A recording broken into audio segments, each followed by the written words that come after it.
Valentine Pierce is a spoken word artist, writer, editor, and actor. Publications include The Fabric of Our Lives and Mending for Memory, and Reincarnation in the Maple Leaf Rag 6. Performances include Postcards from Over the Edge, a local production of the NPN. So what is the NPN? That is the National Performance Network. Yeah. That is, it is an alliance, an organization that helps artists put on shows in a variety of things. I'm always associated with it because of Carol Salon, bookbinder. Oh, that's interesting. Anybody know who she is? Yeah. She's always working on various things. Everything she works on has to do with social consciousness. And I find my way in that. She's like, Valentine, do you want it? It's usually not a lot of money. It's always a lot of work. But it's usually very interesting things like what happened with the can laws recently. And we just did a performance at Newcomb Museum where we did the postcards from Over the Edge. And it was about Lulu White. I was Lulu. She's the madam. And what happens to transgender women in society and how they can, depending on who picks you up, which police, which judge you get, and all of that, as to what you get charged with. Is it prostitution or is it crime against nature? Crime against nature is a felony. Prostitution is not. And if they think you look more like a man when you should look like a woman, or more like a woman when you should look like a man, it's all subjective, and people subjected to a lot of terrible things. And says a spoken word artist, writer, editor, and actor. Tell us about your acting. I'm play acting. I'm acting all the time. I've actually participated in a lot of different little community theater things, although I'm what you would call an interloper, because I had no idea what black box meant, and the fact that we have to wear black all the time on the stage, which is not my mode, right? So like, oh, I got to buy some black clothes because I don't have any that are suitable for this work. But various things like the vagina monologues, 13 lessons, you should ask those questions first because I can't give the answers. But Tennessee Williams with Dennis Mond. That was great. I love that. What was the name of that? The View Carré. It was excellent. And it was I had no idea anything about what Tennessee Williams favored, right? And so the cast was a mix of perhaps every gender ever known to man, or human, or woman. And they were quite good. I watched one guy go from talking like this to finding his voice. It was very cool. It was very cool. Dennis Mond was a pretty good director. I really like that. So those are the kind of things I do. I just get caught up in things. Who was in the vagina monologues when you did that? The vagina monologues, I did that for like 3 years. And who was in it always varied. Mm-hmm. It was always women mostly. We had a female director most of the time, which is Dolly Rivas, also quite talented. Retired dancer, long, lean, and just absolutely talented. I can't remember all the names. Carol Sloan Bookbinder was in it. Mm-hmm. A lot of people. It's been several years since I've done that one. Gotcha. She was writer-in-residence at a studio in the woods, 2006. Yes. Well, where is the studio in the woods? A studio in the woods is actually in the woods. It is actually in the last piece of hardwood bottomland forest in Louisiana, or at least in New Orleans. It's pretty much at the end of the earth. You go on the West Bank, through the West Bank, down General de Gaulle, down to that bridge that goes over, and you keep driving until you get to the Coast Guard station, and then you drive back one door. That's usually where it happens to be anyway. A Studio in the Woods is actually a program. It is now operated by Tulane, but it was started by Louisiana and Joe Carmichael for artists. And you get to go out and hang out in the woods. And for me, it was the most amazing thing because I spent my life working, raising children, doing all of that. Writing was something I snuck in at night. As we know, I'm up till 6 in the morning still, because I still have those habits. But you wake up in the morning and you write until you're tired, and then you go to bed. You don't have to worry about your food. I actually went out to get some cream, and Lucianne, who's passed away now, threatened to spank me. And I'm like, nobody's threatened to spank me since my mother. This was 2006, so I was fairly old. Got a big fuck spanking. You know, but I wanted some straws and I wanted some evaporated milk. Which is like, just tell us what you want. And you spend 6 weeks, just whatever your art is, my art was writing. And so I got to get up every day and write. And have my first taste of homemade, real Greek salad. A special memory for me. I wanted it all the time after that. All right. Let's see. Her debut poetry book was Geometry of the Heart. Are you going to be reading from Geometry of the Heart today? I actually do that. I have a couple in there that I like. And your new book is Up Decatur, right? Up Decatur, yes. And I have one from that too. And I brought my little chat book. Excellent. And it says that's Altered Realities upcoming from Alabama? No, that was canceled. No. Ah, okay. What's the new chapbook? Oh, this is old too. Oh, They're okay. all old at this point. This is called Unfinished Business. It's just something I wanted to put together. A lot of it is about the storm, actually. You know, how the federal flood of 2005, which is what I use all the time now, impacted our lives. Maybe I'll read something different from that, and y'all will get a gist of kind of what it is. Most of it is hard, but the Decatur book is even harder because it's full of politics, anger, and death. So, All right. I think I'll get off the stage and let you do that. sure. Here's one. This is called Body Bags.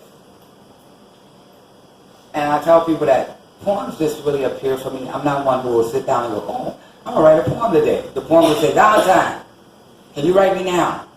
I don't care what time of the day or night it is or where I am. It's like, it's on-demand writing. Write me right now. And this poem actually came about because of Dave Brinks. I was in Arizona. I was going to mention that too. A studio in the woods. When I applied for a studio in the woods, like, all my friends kept telling me to apply.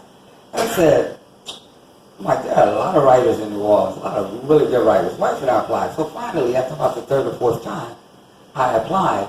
And I almost didn't get it because of the storm. We had left for the storm, and my phone number had changed and all of that. And then I got that. But while I was away, I was getting emails from people and stuff. I was in Phoenix. And he sent me this thing, and I said, the mayor has a surplus of body bags. So that's how this poem was born. Body bags. The mayor has a surplus of body bags. Guess they ran out of bodies to bag. What a drag. Good plastic, strong, holds in the stench of rotting flesh and bones and blood and lives lost too. We should not let them go to waste. We could put the waste of our lives in them. The debris of generations of children's children. Ship them to the president and Brownie Boy and all those people who didn't expect the levees to break open like eggs and spill their guts all over our imperfect lives and the places and things and people that make our lives ours. If we take it all, bag it, tag it, ship it, we can pretend it didn't happen. Didn't happen here in America, land of the free, to die bravely for lack of anything better to do with our lives. The ones we had before the flood. We can pretend the government gives a damn, and $1, maybe $2. Tell me, what would you do with the surplus?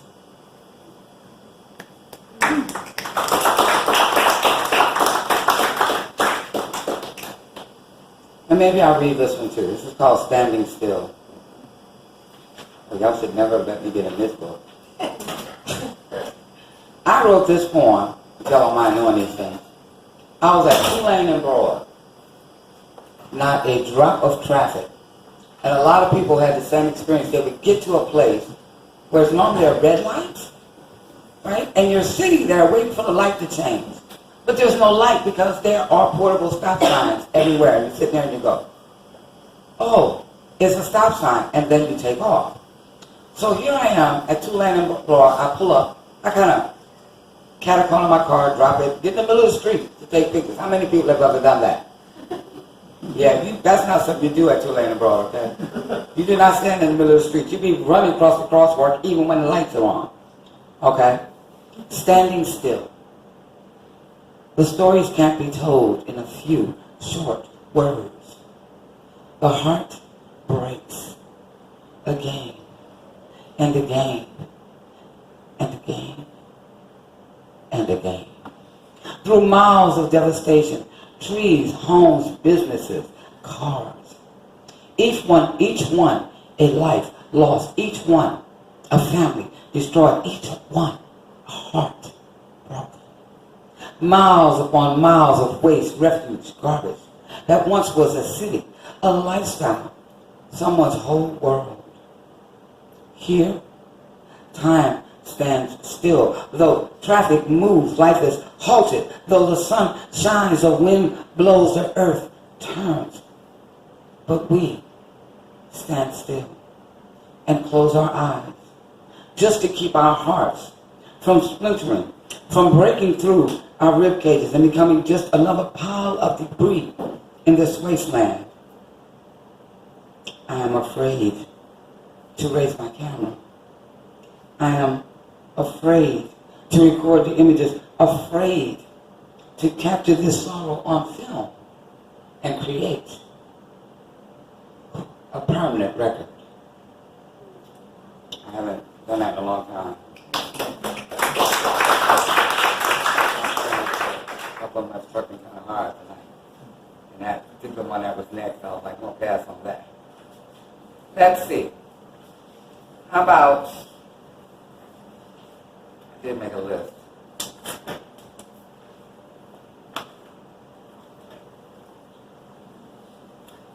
I'll do the blues. Y'all want to hear the blues? Yes. It's one of my favorite pieces.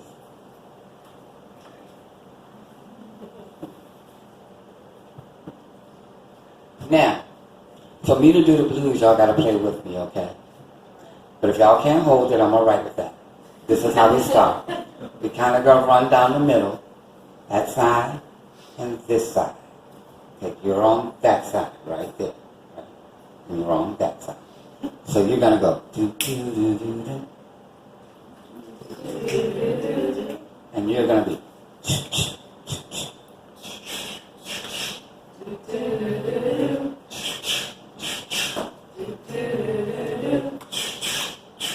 now bring it down.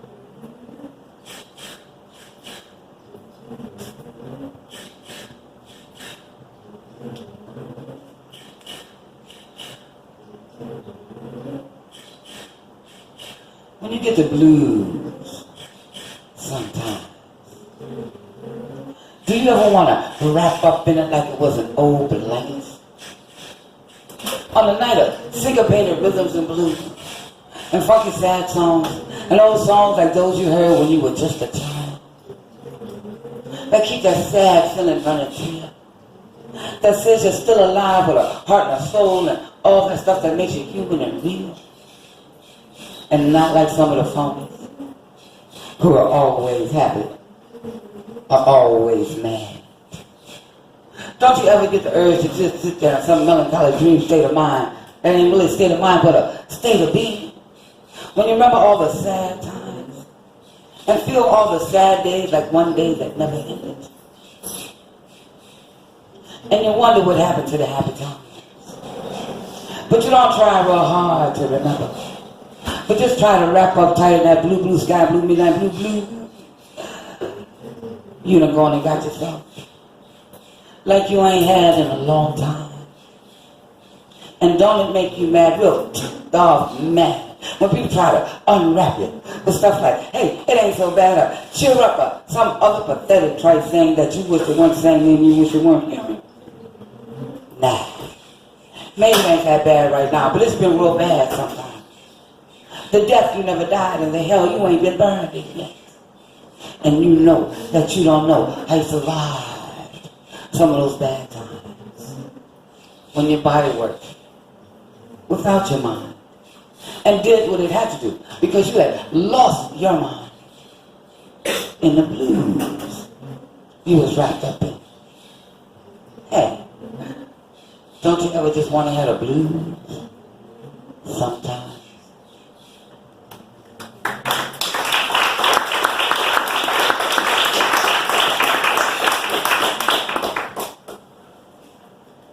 I'm actually changing my poems as I go.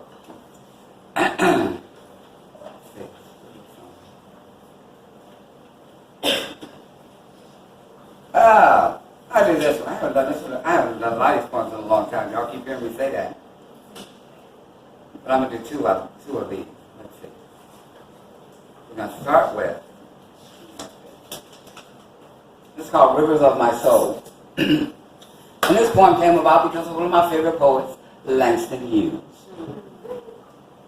My soul is grown deep like the rivers, he said.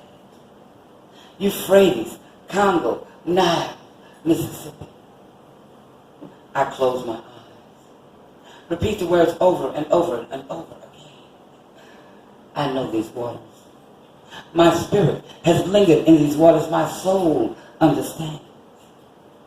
Even though the only river I've ever known is the muddy Mississippi. I love my first love there. And remember the world pausing in the sweet joy of it. Shared my secret dreams with a friend as we sat on the jagged rocks of its bank.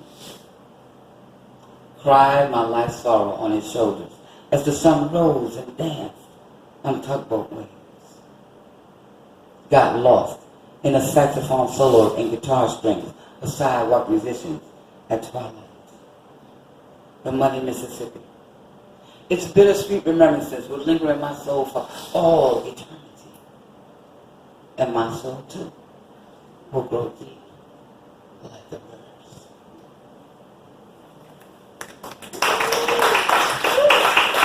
Still good? Yeah, you're fine. Okay. I think the greatest privilege of this poem, when one of our former poet laureates, Darryl Worth, told me his granddaughter loved this poem. I was like, wow, his granddaughter loved this poem. I love this poem too. It's funny, I remember a lot of the stories related to these poems. And I went to, what is the music place on Danielle? I can't remember now. But they do open mic night with music. Neutral ground? Yes, thank you very much. Neutral Ground, years ago. And these guys started playing, and it was, free flow kind of thing. And they started playing, the drums started going. And I wrote this big old long poem, and then I took my blade to it, and I carved out this poem. And it's called Blackfoot Blood. It started with the tom-tom, the tom-tom, the tom-tom rhythm of old cowboy movies, the ones where the Indians always lost. I hated those movies. Wanted the Indians to win every time.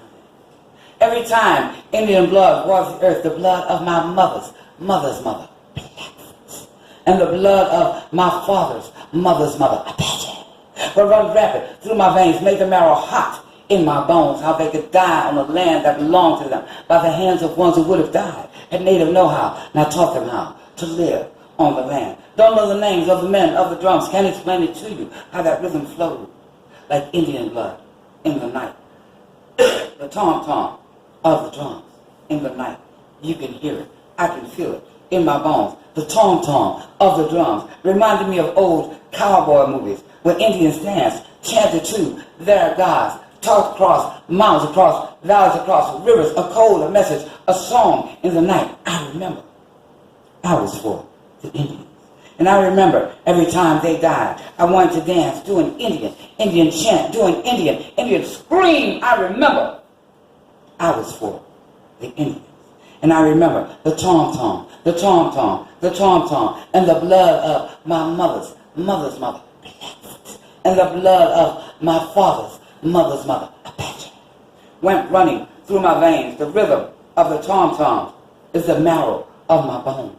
I can feel it in my soul. I can feel it in my heart. I can feel it in my spirit. The tom-tom, the tom-tom, the tom-tom, one, and then another, and then another. I don't know how many it was, can't tell you what the names of the men, of the drums, what the names were. But I tell you that the tom-tom of the drums and the rhythm of the drums fill my spirit, fill my soul, fill my heart. The tom-tom, the tom-tom, the tom-tom of the drums, in the beat, in the beat, in the beat, in the beat of the drums. Don't know the names, don't know the names, don't know the names of the men of the drum. But I know that the tom-tom rhythms of the night, the sound echoes in my soul. Can't describe it, can't explain it, can't repeat it. I can only tell you that the tom-tom keeps running through my head, keeps running through my head. I remember, I remember, I remember. Relaxing, Apache blood running through my veins, marrow of my bones, the tom-tom of the drums. Don't know the names, but I know that they know that the rhythm of my soul, of my blood, of my life is the tom-tom, the tom-tom, the tom-tom. When I heard the beat, the tom-tom rhythm of the drums, the first thing on my mind was whose tribe claimed them, whose blood filled them. I didn't know. I only knew that it was the tom-tom. And I knew it didn't matter about the blonde hair and the black hair and the brown skin and the cream skin and the red skin. It didn't matter because the tom-tom of the drums pull the rhythm, pull the rhythm, pull the rhythm through my veins like the blood of the Indians, almost extinct. They are Quapaw, Pawnee, Creek, Arawaks, Homas, Kickapoo, Onondaga, Winnebago, Fox, Ojibwe, Ottawa, Potomac, Cherokee, Sioux, Crow, Comanche, Lakota, Hati, Pueblo, Shawnee, Chickasaw, Ponca, Iroquois, Seminole, Sarsi, Chippewa, Botha, Slav, Choctaw, Powhatan, Sauk, Paiute, Cheyenne, Arapaho, Navajo, Mohawk, and the tom-tom, the tom-tom, the tom-tom of the drums brought me home, brought me back to the land, barren now of my people, barren now of my people. I don't know how it came. Improvised. It said it was. Couldn't believe this was improv. One leads, another follows. One leads, another follows. In the tom-tom rhythm, you can't deny.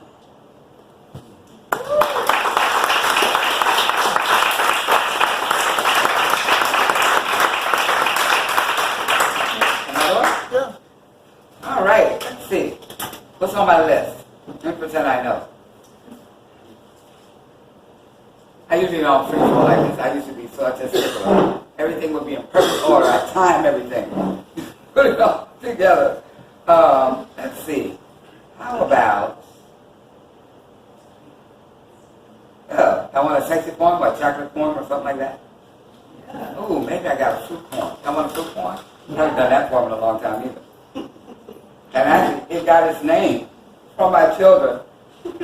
It had a whole another name called Tantalus Never Knew or something. And my children always called it the fruit poem. Yeah. So I renamed it to fruit poem. And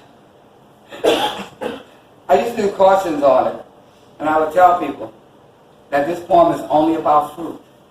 I am not responsible for where your mind goes when you hear it.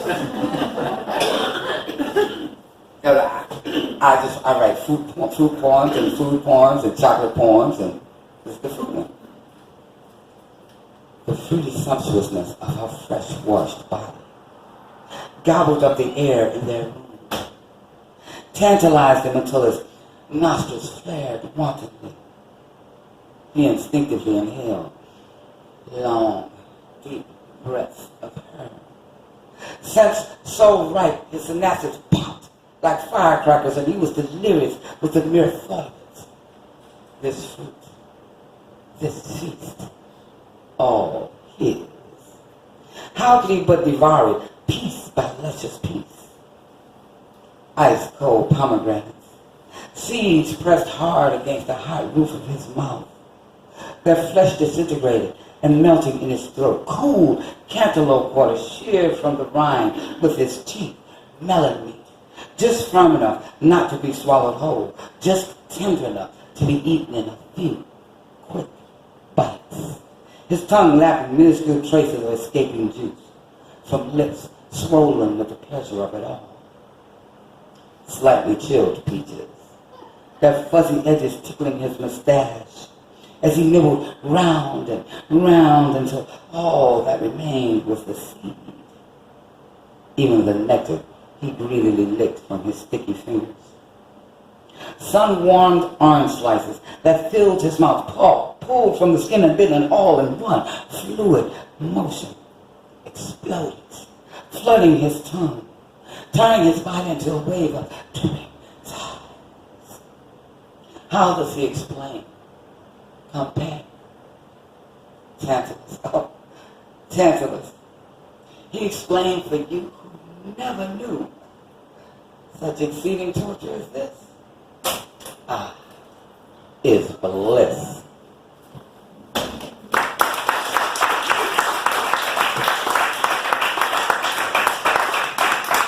Oh, let's have a food porn. You want a food porn? Yeah. I was in California for a while, and there was a writer out there, and we were doing a show. We put together a show. I'm always putting together shows or participating in shows and things like that, right? And he said, Valentine has this fabulous event. Oh, and Valentine has this fabulous event. No, Valentine, you are a fabulous event. So later that night, I'm in the shower, right? I'm going, ooh, a fabulous event. And that's how this poem got its title, because that's the name of it. Fabulous event. He said I was a fabulous event. And I have to agree with him. After all, look at me. Just enough meat on my bones to make a man's mouth water. Just enough, just tall enough, that when he leans to kiss me, he doesn't get a crook in his neck.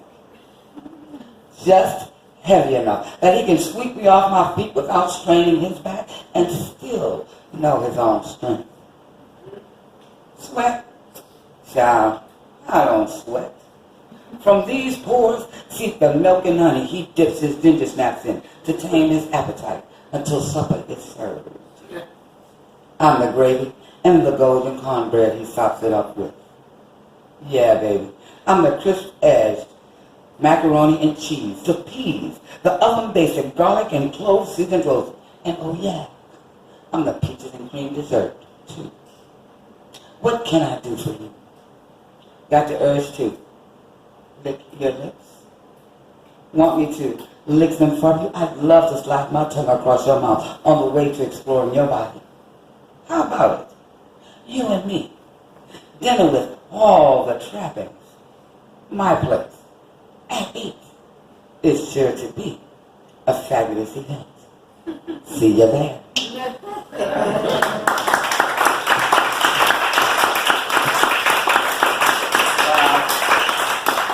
I haven't done these for so long. I miss her. You know, you miss your babies. Like you miss your porn. Let's do something out of here. I think I'm going to do the jazz poem. Even though I've rewritten it, and I'm going to be mad if I mess up. But, yeah, like Mad Cow. Yeah. This is called Jazz. And I actually wrote this for an event. One of my friends who has actually passed away. She invited me to participate in an art program. So I created this big old piece of art with an image, with several images, because I'm a graphic designer and a photographer, and I collect things. And I created this art with this poem in it and all that stuff. And I kind of like to do that, words and images and all of that mixed together. In fact, that's how this book came about, because when I was young, I had read Whispers of Intimate Things by Garden Parks. And that was such a cool book. It had the pictures and the poems, and it was like great, right? And it was my dream to do that, but it was never money to do that. And then came on-demand printing, and you could do whatever you wanted. In black and white or color. I couldn't afford the color, but I did my own in black and white. So, if jazz were color, it would be indigo some days and raspberry others. Skies would slide from periwinkle to pink champagne, lemon, lavender, licorice would line music store shelves, ghosted walls of cream, ecru, eggshell. You can never talk about those soft colors. Could drift into spun cobalt, melted caramel. What if it were flesh tone, And depends on what tone you think flesh is. If it isn't beige or blue veined, olive, swarted, porcelain, pine. Are people pine? Baby oak, walnut, pecan, pumpkin, peach, cinnamon, apple city. I know some dirty reds and high yellows. Some beet-faced and livid. Does that count? If jazz were a color, it might be sunrise. Lovely as ocean waves, muted as dry line fences, green as forest floors. Not common Rembrandt, that has no sound. Not neon orange, that's too loud. What if it were canary, a tree bark, a honey badger's underbelly, a rainforest hummingbird's wing, a tropical flower? Snow on the mountainside, unexplained Katrina color, hurricane debris, water blue tarps, splicing roofs with clouds, slush gray piles of cars on washed out streets, windswept houses folded into dirty coast of sand. Mother of pearl christening gown, casket, penitentiary gray, any day of the week. Color won't keep overnight. It breaks in morning light, twilight, high noon, midnight, and too little sun or too much rain. Like pain, it reaches every cell in your being. Tuesdays would be coral, following Sundays of bloody Hail Marys, diluted with tears, salty as oceans, blanched walls of human hearts, the bitter bite of Brussels sprouts, a teaspoon or two, or even 3 of cayenne pepper, because sorrow is every color. Gospel has no color on Sunday afternoons, only Sunday morning in the black-white of church pews. Perhaps Tuesdays are crimson, because blood is red. Pain is blue-black. Crimson is built on that, right? Never mind. Wintergreen Wednesday may be okay at midday, but it'd have to be willing to be golden before evening came to the horizon. No one knows what color Thursday is. This grab bag day keeps its secrets close. Mean streak, tender heart, you'd never know what it's going to be until you reach in and pull out a color. Lackadaisical lilac, frenetic fuchsia, Molly maroon, nutty banana, ginger infused double dark chocolate, a chance you take to make it through the week. Friday would be an arc and rainbow, exploding everywhere, springing from hearts like hope on a mission. Musings, make-believe, make do. A carry basket, come with me colors, which you travel everywhere. I rewrote that part. Saturday would be a pick your own color day. Any way you feel is okay. Bold or cold or quiet, warm or wet, or whatever gets your groove. Go inside it or around it or skip it all together. Treat it like a hot August day in an air-conditioned room. 2 fingers of whiskey, a squat glass of mint julep, a tall one of tequila and slow gin fizz. Saturday, your day to do what you will. To tell the truth, Saturday should be first in this long list, this long line where time can be colorless. Clear as daylight or muddy opaque as a minus moon night. Every day would hold a hint of deep purple, that red-blue hue, more blue, of dragonflies and larkspur, because purple is regal and knows a day is never one color. A day is never void. Once in a while, it might be owl-feathered brown, because sometimes jazz is soundless in the way it wraps around us. Some days tangerine that shouts out, I am alive too, I am a part of you. If jazz were a color, it would be soft-spoken on Blue Mondays, generous on Black Fridays, heart-wrenched on Bloody Sundays. It would be you.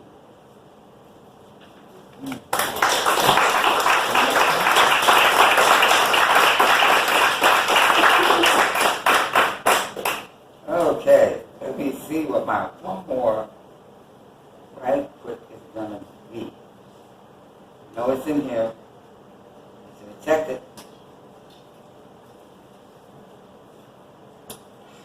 I just go to one of my all-time favorites. It might be a solid close. It's actually the first poem in this book. It's called Apology. I never meant to be a poet, never meant to put these words here to say something, to expound, to explain, never meant to revolutionize your thinking, make you question your convictions, make you look again at that truth you know so well, could tell in your sleep. Never meant to open your sleeping eyes, make you see. It just happened to see I. Never meant to be. That was my mother, Bertha, girl, child, blue, damn near dead. Baby prayed I'd live long enough to write, gave me this poet's name. See, I never meant to be a poet and to be a poet. The poetry claims me. It is determined to live, doesn't care who it uses to survive as long as it remains alive. And see, I never meant to be a poet. It's the poetry that's meant to be. It's only using me to get to you.